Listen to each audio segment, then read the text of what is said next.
Hey, Deserving listeners, it's time for me to react to your comments from my videos from last week. Let's get to it. Corey and Evelyn. Neshi says, I actually really understand Evelyn in some regard, although some of her antics I can't get on board with.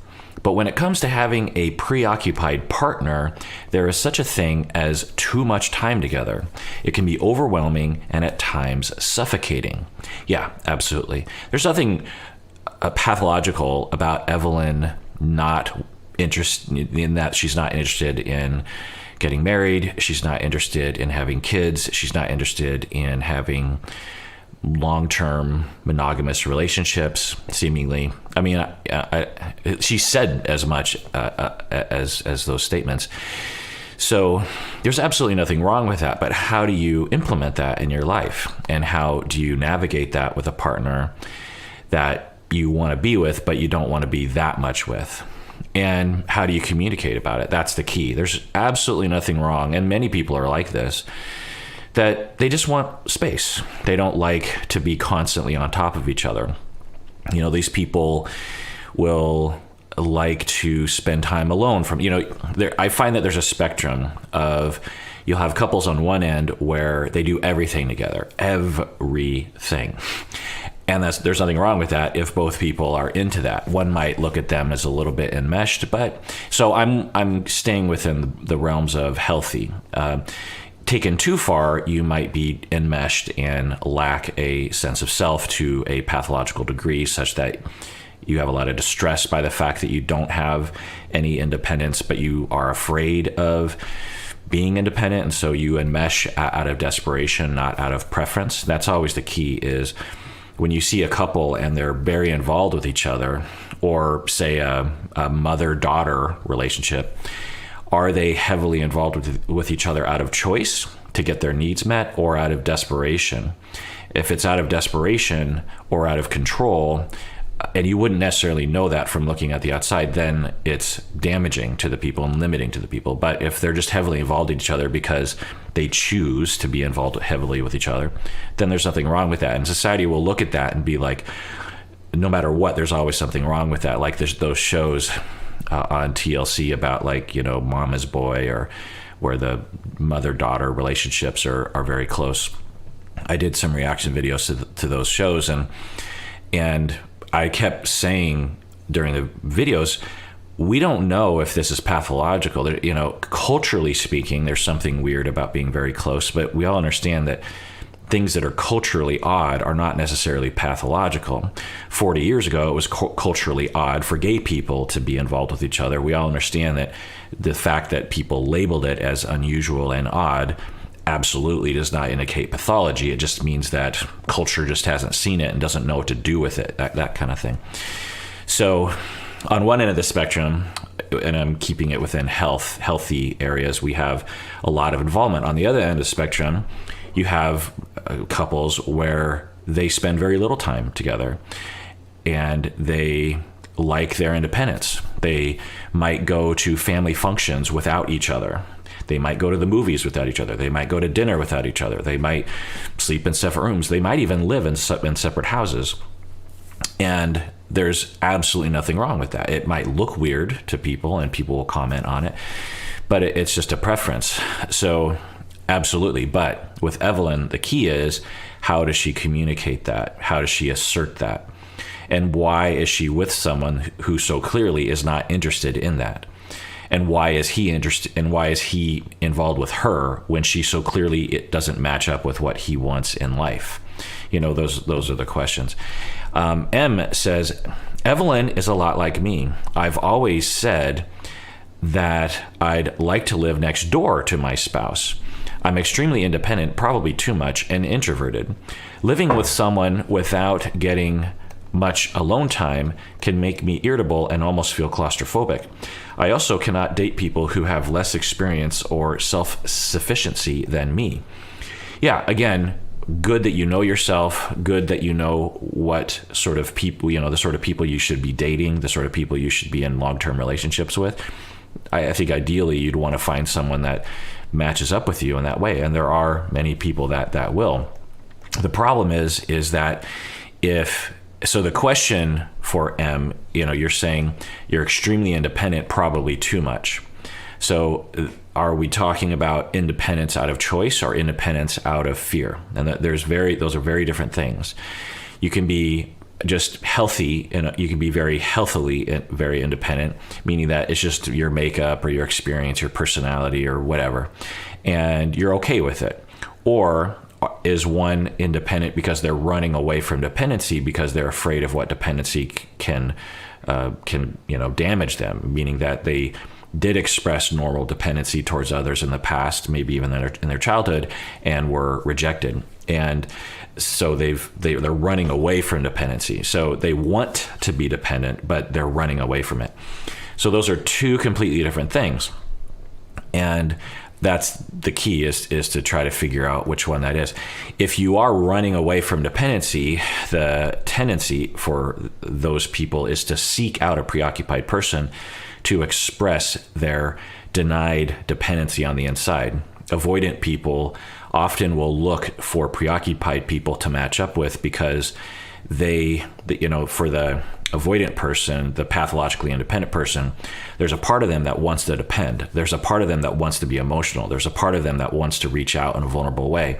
But they have learned to shame that part of themselves and be skeptical of that part of themselves because of relational traumas. But they're not necessarily aware of it. And so they're very attracted to people that express what they want to express on the inside. And they find someone that's very preoccupied, who's needy and clingy and very expressively emotional. And so they latch onto them because it's like, oh, you're expressing what I want to express. But of course, there's a very complicated relationship with that because the individual wants to express that deep down, but also hates themselves for that. So they're like, yeah, you express emotion. That's good. But I'm also going to shame you because I'm shaming myself on the inside. And someone shamed me in the past, that I've internalized that voice, and I'm going to do that to you. Also, there's a projective identification in there. But so if that's what someone is doing, then that points to a possibility that you're not actually independently oriented. You're just running from dependency. And those are two different things. Willie says, can you be in love with your friend's partner and still be a good friend to them? So they're talking about Raul, right? Can you be in love with your friend's partner and still be a good friend? Can Raul be in love with Evelyn and still be a good friend to Corey? I don't see how that could be possible because whether consciously or not, there's a huge conflict of interest.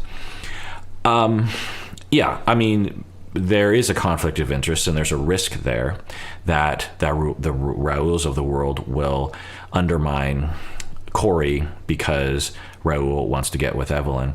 But I'm not ready to say that it's always a problem. There are plenty of people in Raul's position who can manage it well enough such that it doesn't cause any problems. I could see how, again, it would be a risk, but maturity, wisdom, self-control, emotional regulation. If you're a healthy person in Raul's shoes, you can be like, well, yeah, I just have such a huge crush on her and I've always wanted to get back with her. But, it'd sort of be like, it's akin, but not the same, that say someone breaks up with you and you're not friends with anyone in their circle, but you always wanted to be with them. There's a longing there. Does that mean that you can't be with someone else and have a fulfilling relationship? No, absolutely not. Lots of people have that, some element of that they carry with them. Someone that broke up with them or a relationship that ended too soon or something. And maybe it'll pop back into your mind every once in a while, particularly when you're having fights with your current partner. It's a common phenomenon. But it doesn't preclude the possibility of having a fulfilling, very deep love with someone else. And for most people, they're like, well, I have this crush that sort of pops into my mind every once in a while, but the relationship probably wouldn't have worked out, or I didn't really know them that well because we only dated for a few months, or they only pop up in my head because I'm hurting. I'm in my current relationship, so I'm not really longing for that person. I'm really just sort of sad about what's happening right now. You could have a very healthy process with that. And that applies similar to Raul. Raul could be like, oh, I always wanted to be with Evelyn, and I'm still friends with her, and I'm friends with her partner, and there's a part of me that hopes that they break up, but that's immature and horrible. And who knows with Evelyn? I mean, what's the chance that things are going to work out? What's the chance that she would even want to be with me? There's a way of having those feelings without it overtaking your rational mind. Ariella and Binyam, Rocks Hacks says, compared to what I can imagine from other people in 90 Day Fiancé, Ari has a pretty calm reaction to her boyfriend playing his ex's butt like bongo drums, right? Yeah, absolutely. When that scene came on and the bongo butt drum scene, I was like, oh no, we've been down this road before with other couples, and I thought this is going to be a disaster. Think Angela in the strip club with Michael, or Yara in the strip club with Jovi, and I was bracing myself, and then Ariel is just like, and was even encouraging. Right now, later on, we see Ari have other kinds of problems with. Annie says, Dr. Honda, what are you, so this is someone quoting me, what are you hiding from your partner? I was asking, hey, what are you hiding from your partner? And then Annie says, me, thinking about my secret stash of dark chocolate I hide in the baking supplies drawer. Nope, I cannot tell my partner about that. He will eat it all and I will have no chocolate. Yeah. How many of you out there have secret stashes away from your partner? I actually asked my wife to hide things from me because if I know it's there, I'm going to eat it. So I was like, you have to. And it wasn't a very good hiding place. It was just a cabinet that I just rarely would go into. And Go Away says, Dr. Honda, I'm not saying you say roof funny, but when you said it, my dog woke up from its nap and looked around the room. Yeah. So there's roof and rough, right? And probably various different permutations in between.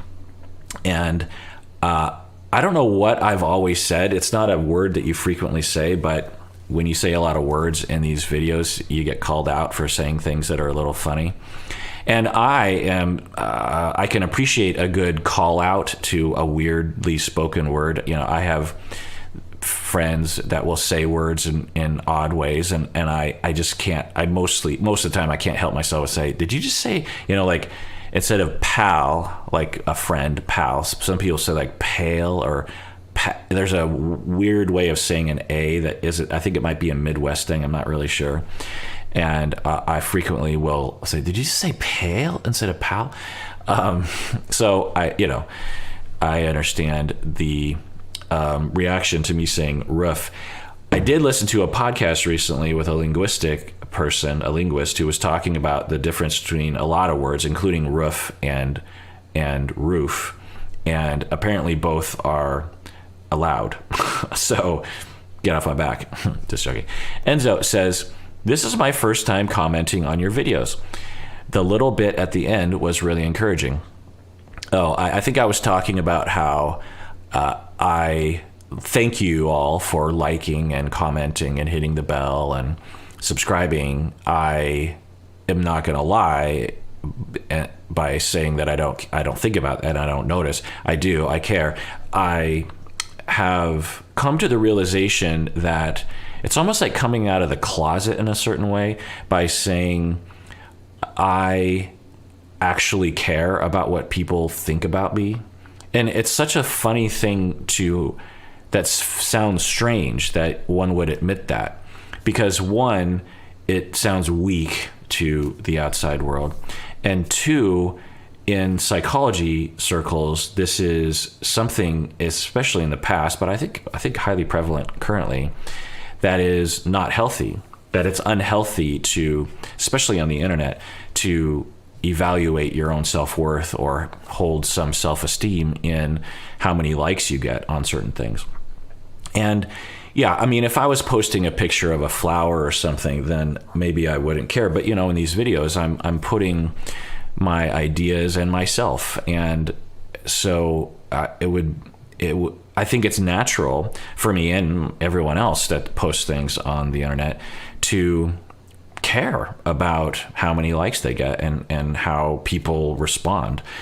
Why would they be putting it on the internet if they didn't care? Now, I imagine some people don't. They truly are just like, for example, when I post things on Facebook, my personal Facebook, I don't care about people liking those things. I'm mainly just sharing it with a few family members or a few friends that are interested in it. And if other rando, if I post a picture of me and a few friends, I'm mainly just posting to that circle. If other people, like cousins that don't even know my friends, like that photo, it's like, well, fine, but that's not why I'm posting it. So, I could see people being that way. But, YouTubers posting things on the internet, this idea that they're not supposed to care. And, the other thing is that when people, it's feedback, right? When someone likes something, they're saying, oh, I like what you're doing. When someone doesn't like, they're saying, I don't like that. And as a content provider, you should listen. You shouldn't always gauge everything you do based on that, of course, but it is a feedback system of saying, I didn't really like that. Ooh, I like that. And so shouldn't you be concerned about that? But even just the idea of holding some self-esteem in being liked by my friends, being liked by my wife, being liked by my coworkers, being liked by other people that I know.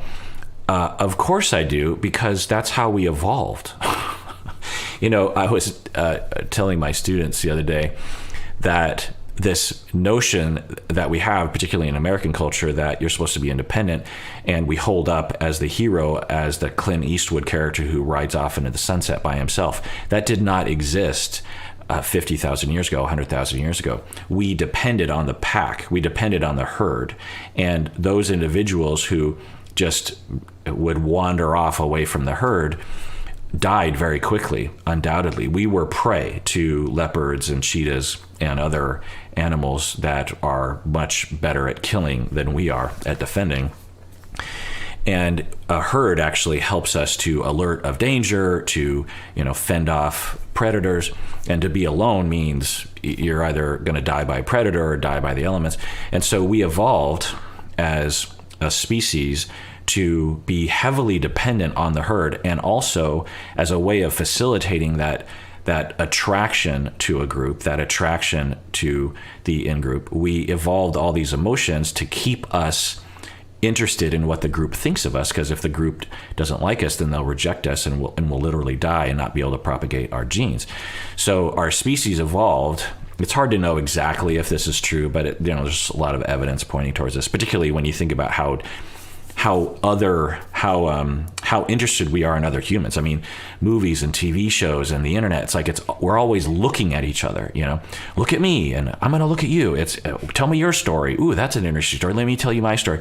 We're always just communicating and, what are other humans doing? And did you see that human, that political figure? We're very interested in that because we evolved to be that way, because our survival literally depended on it. And so along those lines, how come it's such a weird thing for someone to say, oh my God, thank you for liking my YouTube video, because I actually depend emotionally on you doing that, because my self-esteem is measured by, not entirely, of course, but to some extent, do you like what I'm doing? Am I acceptable to you? Do you like me? And that's okay. And particularly for men to be able to say that is, extremely strange. And I find that to be unhealthy. Obviously, that causes so many problems that I could rattle on about, including men dying earlier than women. One of the major factors is that men don't reach out for help because of toxic masculinity, and they die sooner. They're much... there's a longer lag on average from the time they feel a symptom to the time they reach out to a medical professional. And, there's just thousands of other data points to point at as to why men in particular have a hard time. This whole alpha beta crap that is completely toxic, and it's beta to want to be liked. It's beta to be interested in other people. And I'm just like, no, it's beta to deny your humanity. It's alpha to, if we're going to use that stupid a construct, it's alpha to be able to admit that you're a human being and that you have needs and you're not some robot or something. Anyway, so Enzo is saying, this is the first time commenting on your videos. This is that little bit at the end was really encouraging. I really appreciate it, and it makes me feel more validated for wanting approval on the stuff I put on the internet. It's so scary to put that little bit of yourself out there and get nothing back. Yeah, absolutely. And in the beginning of making this podcast, that's the way it was. I mean, for years and years and years and years and years, no one was paying attention to me on the internet. And, when I would get one comment or one email every 9 months, I would be like, oh, what's happening? So, and when I do these videos reacting to your comments, it's a good opportunity for me to feel, I don't know, it's another way to feel in contact with y'all, which is why I do it. Anyway, Irish says, I don't understand why Ariella and her mom trigger me so much. I find the constant grin on their face is so infuriating while they talk down to Biniam. Yeah, one, I could see that. Two, it's interesting to hear other people, not only in my personal life, but also in the comment section, about who triggers who. That for some people, Ariella will trigger people. For other people, it's, I don't know, it's Mike and Natalie. For other people, it's not Matt. It's interesting to see how we react. And this is one of the big points that I actually try to drill into my trainees, which is that your reaction is not the reaction. Your take is not the take, meaning that you have to recognize that, so as a couples therapist, they're watching Ariella and Biniam, and the couples therapist is just like, oh, Ariella is just, there's such a problem with her. You have to understand that that's your reaction, not the reaction. And if you show Ariella to 100 people, you're going to see a wide variety of reactions, some identifying with her, some being triggered, some being neutral, whatever. And that is an important piece of wisdom, particularly for couples therapists, but I think for everybody. And the first place that I hope y'all look is inside. What is it in me, in my experience, in my own personality, that is causing me to feel so angry about this person? What, the first thing you should ask yourself, which is a difficult question to ask oneself and a difficult question to answer depending on how aware you are of yourself and your own traumas and your own personality, is what is it about Ariella, since I'm so triggered by her, that I am denying in my own self? It's a very rich question to ask myself. What, and think about, so for you, Iris, you're saying Ariella and the mom trigger, there's something about the constant grin. It's infuriating when they talk down to Biniam. So one question to ask, who knows, is, do I talk down to people? Or do I belittle people? Do I judge people? Sometimes the things we're triggered by are slight shades off from the thing we're hating about ourselves. And it'll say, because when I work with people, they'll be like, so let's say that someone's triggered by Ariella, and I start asking questions, and what's really going on is the person is triggered because they are critical of others. They can be harsh towards others, and they're seeing that in Ariella, and they hate Ariella. And I'll say, so is there something in Ariella that you can identify with? And they're like, no. The smug face that she has, and that the way she talks down to Biniam, I just hate it. And then in my head, since I know this person, I might be like, well, you can be a little critical sometimes, and I might even say that, and they're like, well, no, that's different. I'm critical. Ariella is belittling, and I would say, well, do you think your criticism of others can make people feel belittled? And they'll be like, well, no. The reason why we are triggered by these things is because we have a very complicated relationship with aspects of ourselves. And we will deny these aspects because they will shred our self-esteem and make us feel like we're a terrible person. So we try to get away as fast as we can from those aspects of ourselves. And then when we see it in other people, that's when we react. It's a complicated process, but it's just another path towards self-discovery and self-awareness. Devin and Jihoon, Hoop, good old Hoop, says, if Hoop Gene, is that a play on Hoop Dreams? If it is, I like it. If my partner tried to tell me what I'm allowed to do with my own body when they're not around, I would be pissed. Yeah, I think what Hoop is referring to is Devin saying that Jihoon can't have self time. I'm trying to not get tagged by or flagged by YouTube. Rita loves the Beatles, says,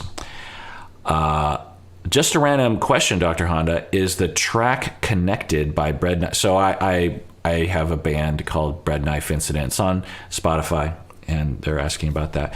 Is a track connected by Bread Knife Incident inspired by the harmonies on the Beatles because on Abbey Road? Just a guess. Would love to know what your songwriting composition inspirations are. I mean, not directly. Of course, the Beatles' whole catalog is often rattling around in my head. But there's a lot of artists that I have been inspired by. But yeah, the song Connected is actually a song about paranoid, preoccupied attachment, if you want to listen to that, and about someone being upset at someone else's paranoid, preoccupied attachment. Devin and Jihoon video, Ida says, as a woman who has experienced 2 miscarriages, it is true that some people say things that they think are helpful but can be very hurtful. Yeah, so I was talking about how when people experience miscarriage, it can be, it's not always, but it can be an extremely rough experience. And on average, the response to people's miscarriage, your friends, family, can be extremely short-sighted. Like, oh, well, you can have another kid, or, oh, well, you were only 3 months pregnant. Oh, well, then that's no big deal. You probably weren't even showing yet. These kinds of statements, like, people, come on. Like, it was a child to this person, and the child has died. That's, not everyone sees it that way, but depending on, what one's experience is. But of course, it makes sense that a lot of people, it's the same as if you had a 3-year-old child that just died one day. The miscarriage is absolutely, can be as intense as that. And people are bad with helping people with grief anyway, let alone with something like this. And so for all y'all out there who have that pain and that loss, I'm with you. And if you ever come across someone who has something like that, it's not what you say, it's your vibe, it's your stance. And the stance you should have is one of appreciating how hard it is. And when you appreciate how hard it is for that person, you understand that there isn't an easy solution and you shouldn't be trying to provide any. And if you appreciate how hard it is for that person, then you just know just to be there with them. And that's the mode. You just want to create space if they want to talk about it, create space if they don't want to talk about it, understand how hard it is, understand it can be a lifetime, maybe checking in, maybe 3 years later. Hey, I just wanted to, I was thinking about the other day, and I was thinking about your miscarriage, and, I don't want to trigger you, but, I was just thinking about you, and I'm sad about, I can't imagine how you feel, but I'm sad that you had that loss. Just asking questions, raising the topic, and not being dismissive, obviously, not providing solutions, not ignoring it. Just expressing your concern, expressing that you care, and not like, hey, if you ever want to talk about it, let me know. That's not a bad thing to say, but often the message to the griever is, hey, if you ever want to talk about it, let me know. But, I don't really want to talk about it because I don't know what to say. And because of all these messages given to people who are grieving that they're supposed to shut up about it, that's a lot to ask. When someone, for most people going through a loss, it's a lot to ask of them to tell you that they want to talk about it because they're getting so many messages that they're not supposed to talk about it. So one of the best gifts you can do is just give, or write a letter, write an email or a text, or, hey, I was just thinking about you, and the pain that you might be going through. I'm sad. Just acknowledge, in invitations. And if the griever wants to step into that place, you've created that space. It's just to feel sad, just to be with, it's the best thing you can do is just be next to them as they are sad. You're with them. It's a wonderful gift that you can give people. So for all you out there who know someone who has gone through a loss in the last 5 to 10 years that's significant, just reach out to them. Just be like, hey, text them, email, call, whatever, send a card, and just say, hey, I was just thinking about you and that loss you went through a long time. Worst thing that can happen, they're just like, oh, I haven't thought about that loss in a long time, but thanks for caring. I mean, it's such an anomaly that grievers will receive that they're like, wow, that person's really nice. Like they think about me. They're so considerate. It's generally what will happen. There's a slight risk of triggering someone. And so if someone has trauma, like if there was a murder or something, you might have to be careful about how you lead into that and give them a chance to get out of it if they don't want to talk about it.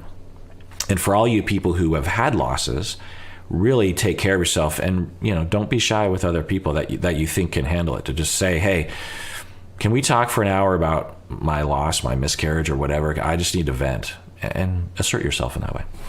Danielle and Mohammed. Joe says, quoting me, "There's nothing wrong with meeting someone at Walmart." There isn't.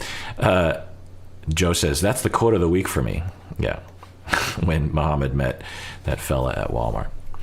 And I think what I was saying was, there's nothing wrong with meeting someone at Walmart, but it is a very slight yellow tinted flag of someone who possesses, how do I word this? So, if I was talking with another clinician, I would use our clinical terms, but the internet is just so bad about understanding a lot of these clinical terms that I can't use them on the internet because people have a completely different definition of our words in my field. So I would say that it's a very slight yellow flag when someone is charming and good at getting people to give them things, not in a nefarious way, but in a way that is self-serving.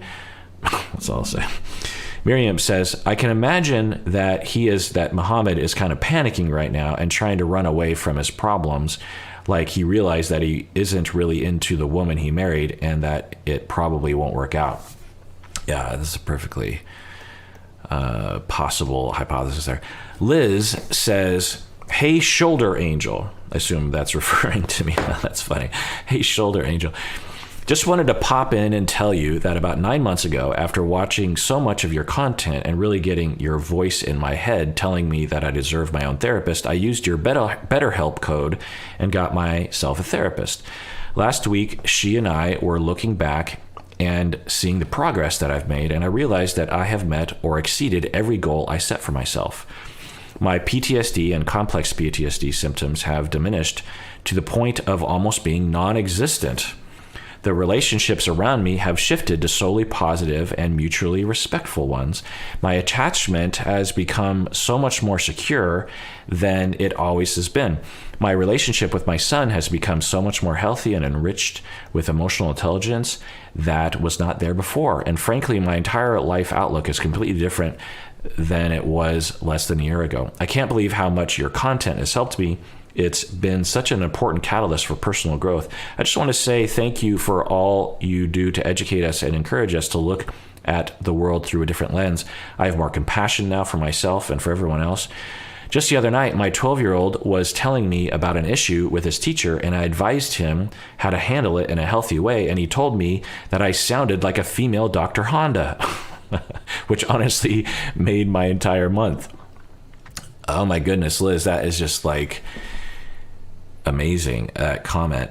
And I can just imagine what you're going through, right? Like at the beginning of this process, PTSD, complex PTSD, disorganized attachment, relationships struggles, parenting struggles, and then you start to learn things. You start to say, and the compassion for oneself is interesting. I don't know if I've ever thought of it this way, but because often, people will comment and say, wow, it's really interesting that you have compassion for these people on 90 Day Fiancé, because that's not typically the rhetoric around the show. Usually it's people just bashing these individuals. And I think one of the natural results, products of having compassion for these people and then helping others to have compassion for these people is to have compassion for the self. Earlier I was talking about how when we hate something about ourselves, we'll bash other people about it. Well, and the opposite is true. When we have compassion for Ariela's smug, smiles, where we might actually be also having compassion indirectly for our own smugness, our own defensive criticism or judgment of others. And, and it's interesting, because some of the comments, people will say this, they'll just be like, wow, I'm kind of like this person, and usually everyone hates this person, but, you, Kirk, are saying that there's reasons behind why this person is doing that. And for the first time, I can kind of look at myself and have some compassion. So for Liz, it sounds like, you're going through that. Then you actually find a therapist with BetterHelp. And I know some people email and say, like, I had a bad experience with BetterHelp. And I get that. And I did a whole deep dive on BetterHelp as a product. The TLDR is that it's like any other directory, right? If you go in the Yellow Pages, it's essentially a more advanced version of the Yellow Pages or some online directory. If you're going to the Yellow Pages looking for a plumber, and there's 10 plumbers, might one of those plumbers be terrible? Yeah. Like the Yellow Pages doesn't make any guarantees as to how good the plumbers are. They just, there's there to like connect you with the professional. And the same goes for BetterHelp. So can you be hooked up with a terrible therapist? Yeah, there are terrible therapists out there. There's a bell curve of ability, and some of them are at the bad end. And so are there terrible therapists on BetterHelp? I don't know that for sure, but I would say that in all likelihood, yes. Are there some of the best therapists in the world, some of them on BetterHelp? Yeah. I mean, that's just, are there problems somewhat with the platform of BetterHelp that they're trying to iron out? Yeah. Are there bad experiences? Yeah. Are there good experiences? Yeah. And you notice in the advertisement that I give for BetterHelp, I'm never like, this is something that you should do. I'm saying this is something you should look into. That's why I worded it very carefully. And BetterHelp actually wanted me to word it in a different way. And I'm like, no, I can't say that. I have to say it this way. And so I was very careful about the way that I worded it and I believed it. I believed like, look, if you're having trouble finding a therapist, this might actually work for you, because it might very well, as it did for Liz anyway. So Liz, you find this therapist, you actually connect, you find a good one, it sounds like, which is fantastic. And you work and you work and you work and you work and you work in session. There are times, I'm guessing, where you're just like, I don't want to deal with this right now, but you did it. You stuck with it. 9 months, And now you're looking back, I'm getting chills just thinking about it, Liz. You start looking back and you're thinking, oh, look at all these things that I've accomplished. And you did. That was you. I had...